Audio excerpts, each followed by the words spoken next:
Olá meu aluno, olá minha aluna, tudo bem com vocês? Vamos para mais um vídeo do nosso canal e no vídeo de hoje nós vamos falar do concurso de Jaboatão e vamos partir para uma aula do tópico de tendências metodológicas para o ensino da matemática. Esse tópico está presente no conteúdo programático para o cargo de pedagogo dentro dos conhecimentos específicos, tudo bem assim? Então vamos abordar a teoria, solução de questões, tudo bem? Antes da gente começar a nossa aula, lembra-se que o nosso curso ainda está disponível com preço promocional.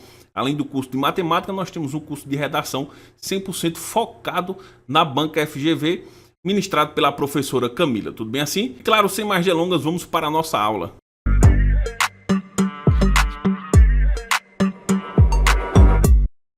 E vamos dar início a mais uma aula do nosso curso, e na aula de hoje nós vamos falar em tendências em educação matemática, tendências metodológicas para o ensino da matemática. Essas tendências são exatamente essas aqui: matemática crítica, modelagem matemática, etnomatemática e resolução de problemas.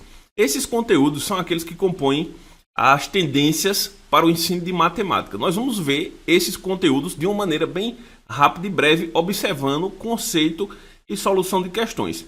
Até porque estes conteúdos de tendências em educação matemática é um conteúdo muito escasso quando a gente fala de aplicação de questões para o concurso público, inclusive para a área de professores de matemática. Então, não é recomendado onde a gente adentre fortemente, estique, alongue o nosso debate acerca de cada um desses tópicos. Então, nós seremos bem rápidos e breves e, claro, deixar logo abaixo do nosso vídeo um resumo para que você possa fixar tudo aquilo que foi debatido na aula de hoje, tá? Então, vamos lá. E vamos debater a nossa primeira tendência, que é a matemática crítica. E observe o conceito de matemática crítica. É o desenvolvimento de novas posturas com relação aos papéis desempenhados pelos conhecimentos matemáticos na sociedade.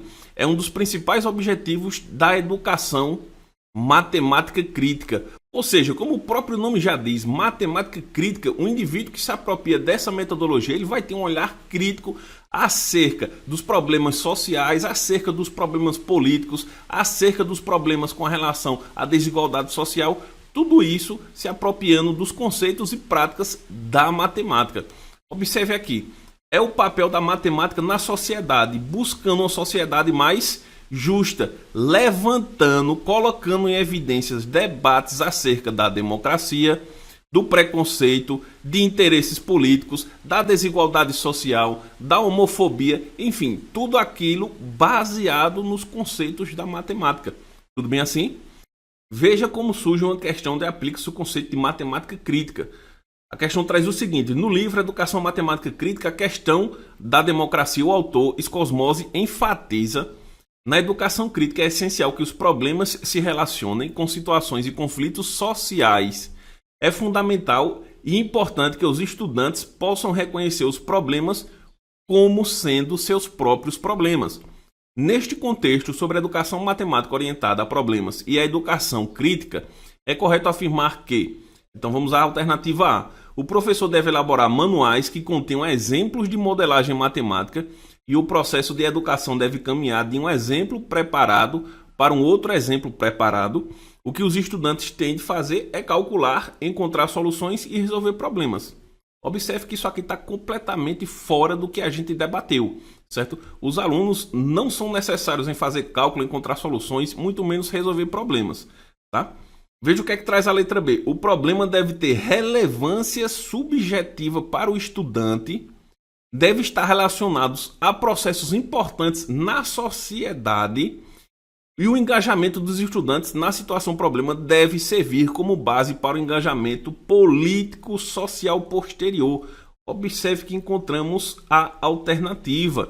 Então, o aluno ele deve ter um pensamento político, um pensamento social, um engajamento na solução dessas causas, certo? Claro, sempre com o olhar voltado para a matemática. Vamos observar as demais questões apenas para nível didático. Veja o que é que traz a letra C. Cabe ao professor selecionar a partir de livros didáticos os problemas que serão tratados. Falso. O processo deve selecionar problemas que enfatizem a aplicação da matemática. Falso também. Observe que a alternativa correta é a letra B de bola. Tudo bem assim? E agora vamos para o nosso próximo tópico, que é a etnomatemática. Observe a definição de etnomatemática: descrever práticas matemáticas de grupos culturais a partir das análises das relações entre o conhecimento matemático e o contexto cultural. Ou seja, a etnomatemática vai observar grupos culturais, grupos sociais e observar como a matemática se comporta em determinados grupos. Por exemplo, eu posso ter dois grupos que fazem o mesmo tipo de matemática, entretanto com conceitos e procedimentos diferentes. Como, por exemplo, eu posso ter um pedreiro e posso ter um indígena. Todos eles irão saber fazer cálculos elementares, entretanto, o processo de cálculo será peculiar a cada cultura, a cada povo, a cada região, a cada civilização. Entretanto, a finalização será idêntica, que é o cálculo, que é o resultado, seja uma soma, uma subtração, uma divisão e assim por diante, tá? Então observe aqui, a etnomatemática, ela leva em consideração a identidade cultural de um povo, o modo próprio de desenvolver o conhecimento matemático. Então é exatamente isso que acabamos de falar, o modo próprio de desenvolver o conhecimento matemático, seja de um pedreiro, seja de um mecânico, seja de uma doméstica, seja de um indígena, seja de um engenheiro. Então cada um desses povos terá um meio peculiar de desenvolver a matemática. E quando a gente fala na etnomatemática, não necessariamente estamos falando apenas em números.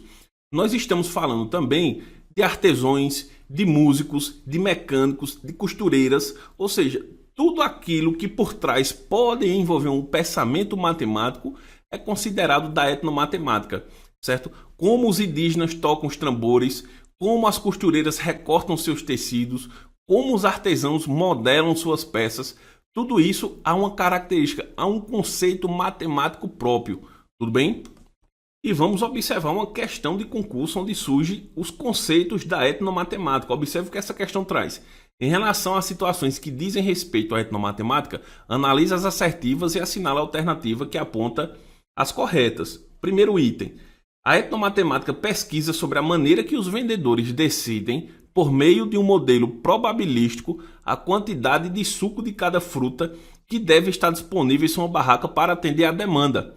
Podemos considerar esse item como verdadeiro, porque observe, ele está observando um modelo probabilístico onde um vendedor de suco raciocina a quantidade de suco que estará disponível para atender a demanda da sua barraca.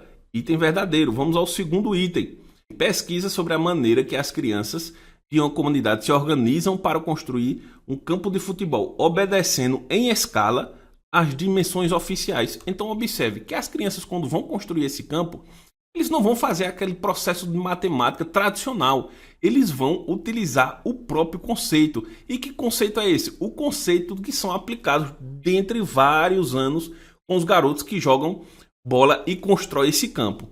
Tudo bem? Consequentemente, podemos considerar esse item como verdadeiro.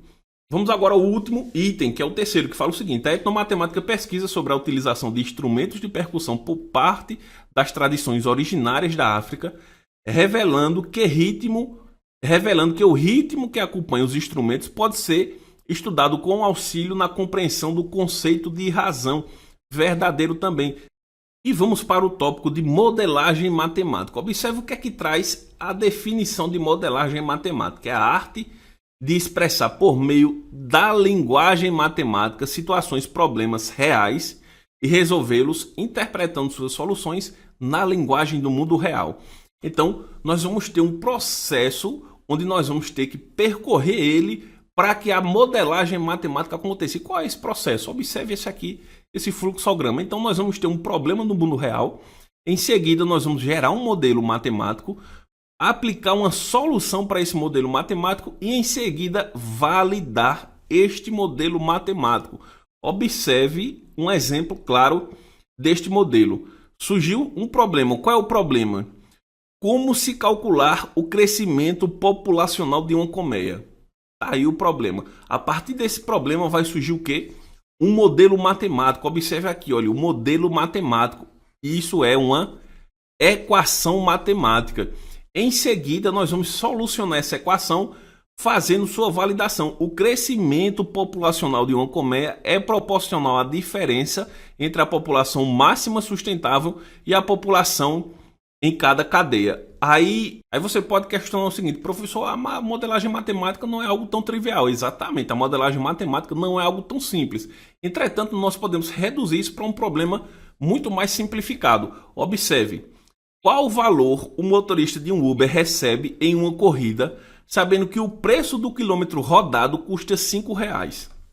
Então tá aí, temos um problema. Quanto o motorista de um Uber recebe por cada corrida, sabendo que ele ganha R$5 por quilômetro, certo? Então nós precisamos de o quê? De um modelo. Em seguida vamos solucionar e validar esse modelo para o número real, para o mundo real. Então podemos representar da seguinte maneira: o preço da corrida do Uber, ele será R$5 vezes os quilômetros rodados. Então observe que aqui eu determinei um modelo matemático. Só que agora eu preciso o quê? Validá-lo. Observar se esse meu modelo matemático é válido para toda situação onde o motorista do Uber for questionado acerca do seu recebimento. Então observe, se o motorista do Uber andar 1 km, será 5 vezes 1. Se ele andar 2 km, será 5 vezes 2. 3 km será 5 vezes 3. Se ele não andar nenhum quilômetro, será 5 vezes 0. Então observe que o nosso modelo matemático ele foi testado e validado. Com isso, eu posso determinar que fizemos uma modelagem matemática. Pegamos um problema real, escrevemos um modelo, testamos e validamos esse modelo. Certo? Repetindo, não é algo tão trivial, entretanto, é um processo que se faz necessário percorrê-lo para que seja de fato uma modelagem matemática. Tudo bem? Vamos a questões de concurso. Observe o que essa questão traz. A modelagem matemática tem como principal pressuposto a problematização de situações do cotidiano, ao mesmo tempo que propõe a valorização do aluno no contexto social. Procura levantar problemas que surgem questionamentos sobre situações da vida. Sobre essa temática, assinala a alternativa correta. Letra A. A modelagem matemática consiste na arte de transformar problemas da realidade em problemas matemáticos e resolvê-los interpretando suas soluções e linguagem do mundo real. Tá faltando algo mais aqui, não é? Concorda? Interpretando suas soluções e linguagem do mundo real. Tá faltando o que? A validação. Ele precisa ser validado. A primeira alternativa está errada. A modelagem matemática é o processo que traduz de forma aproximada. Olha aí, ó, de forma aproximada. Não é de forma aproximada, é de forma exata. É de forma exata. Letra B, letra C, melhor dizendo, C de casa. Aqui nós temos a letra A, letra B, letra C, letra D e letra E. Na letra C nós temos o seguinte: a adoção da modelagem matemática no ensino requer o cumprimento de etapas sequenciais, reconhecimento da situação problema e familiarização com o assunto, formulação do problema e sua resolução, interpretação da solução e validação do modelo. Nós temos que ter bastante cuidado nesse tipo de pergunta. Observe o que ele destaca aqui, ó. Formulação de um problema. Formulação de um problema. A etnomatemática, o aluno, o professor, ele não vai fazer a formulação de um problema. Ele vai pegar um problema já pronto do mundo real, fazer a sua transposição para um problema matemático, solucioná-lo e validá-lo. Certo? Então esse item aqui ele está errado. Muito cuidado. A modelagem matemática é reconhecida para o ensino médio e para o ensino superior, pois requer o uso de conteúdos mais complexos, dificultando sua aplicação para o ensino fundamental. E, professor, não tenho certeza. Vamos deixar essa aqui, ó. Letra E. Transformação de argila em tijolo, construção de uma casa, são exemplos de situações que proporcionam a realização de um modelo voltado à modelagem matemática. Não necessariamente quando você está transformando a argila em tijolo, você está fazendo um processo de modelagem matemática. Porque a modelagem matemática você precisa de um modelo matemático que valide para toda e qualquer situação. Então você pode simplesmente pegar a argila, fazer um tijolinho e colocar para sentar. Mas ali você não teve um modelo matemático, você não teve uma validação para qual tipo de argila, para todo tipo de argila, para toda ocasião. O modelo matemático ele será uma solução para toda e qualquer circunstância. Item também errado, certo? Observe que sobrou a alternativa D de dado. Aí você pergunta, professor, então a modelagem ela não está indicada para a educação infantil? Observe que no ensino da educação infantil, as crianças ainda não terão o conceito de pegar um problema do mundo real, conseguir fazer essa transposição para um problema matemático e validar essa solução para as crianças da educação básica, especialmente da educação infantil. Isso é algo muito complexo. Tudo bem assim? E vamos para o último tópico de tendências em educação matemática, que é a resolução de problemas. A resolução de problemas, como aqui esse recorte ele traz, frequentemente os objetos matemáticos, os conteúdos matemáticos, eles são aplicados à resolução de problemas. Veja aqui um problema clássico.